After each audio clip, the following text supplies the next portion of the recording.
Today I'm going to share with you why I stopped wearing pants for backpacking and switched to shorts. But not only that, I'm going to share with you why I progressed from pants to shorts and then to a different kind of short. If you've been a diehard pant hiker, I understand it. I have been there. However, I think there are some very compelling reasons to swap those hot, restrictive pants for something else. Pants or shorts for hiking? Shorts if it's hot, for sure. No, pants or shorts? I prefer pants. Definitely a shorts guy. I'm all about the pants. Probably leggings. Leggings. But I'm trying out shorts today. When I started backpacking, I honestly thought everyone backpacked in pants. It was the default programming for all hikers. I hiked in pants for years, but eventually I had a hike coming up where I knew I would be too hot and uncomfortable. So I made a one-off exception.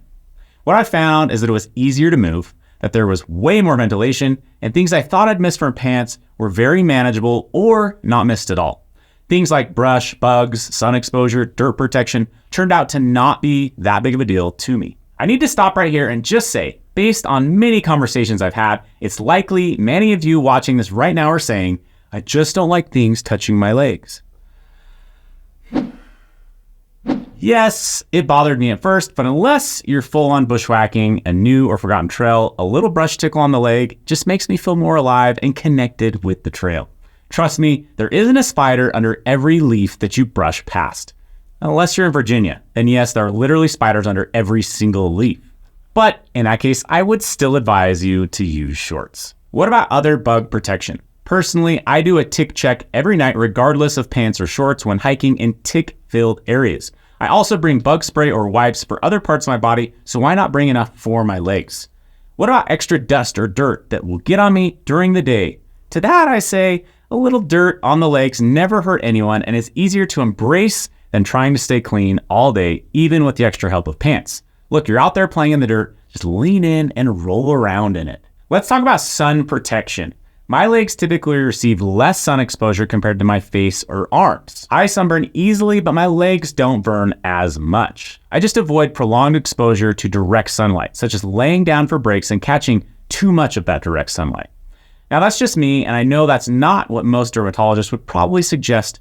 They would suggest wearing sun protection regardless of whether you burn or not.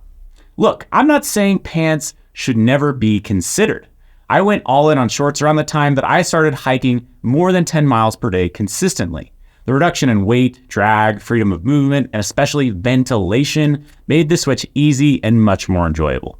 And that was even coming from using a stretchable and gusseted pant. Now I know what you're thinking. Let's just combine all these things. You know, like all the dads out there with their zip-off pants. My experience with those have been zipper discomfort, fit issues, and I rarely use the zip-off function. It's not my favorite solution, and it seems like most of the time they're half zipped and opened just for a vent, in which case I would just suggest getting a vented pant.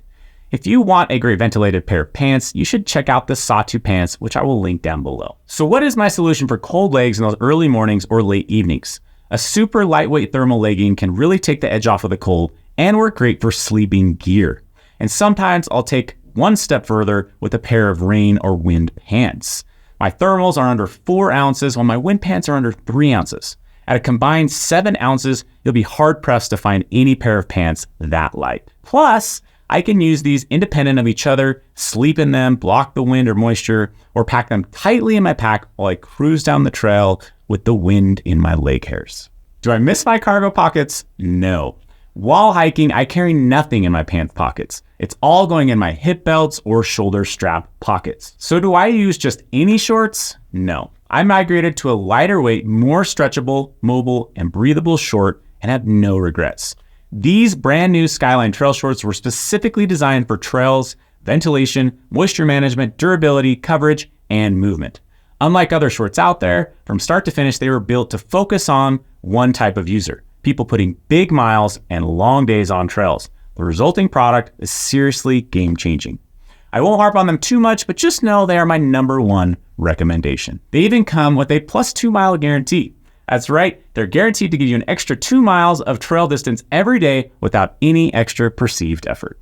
Okay, they don't really hold that guarantee, but you may feel that way on the trail once you start using them. Now, before I close the chapter on pants altogether, they do have a time and place. I still use them in the late 3rd season and 4th season conditions when the mileage isn't that high and the extra protection might be worth it. Such as last weekend when I took my kids backpacking into a little lake only a couple miles from the trailhead. There are distinct advantages to pants. However, the focus of this video was to open your mind to using shorts like I do for most of my hiking. Let me know in the comments what your opinion is on pants versus shorts. I'd love to get your perspectives. Thanks for joining me. Check out the brand new Skyline Trail shorts now and make sure to subscribe. We'll see you guys out on the trail.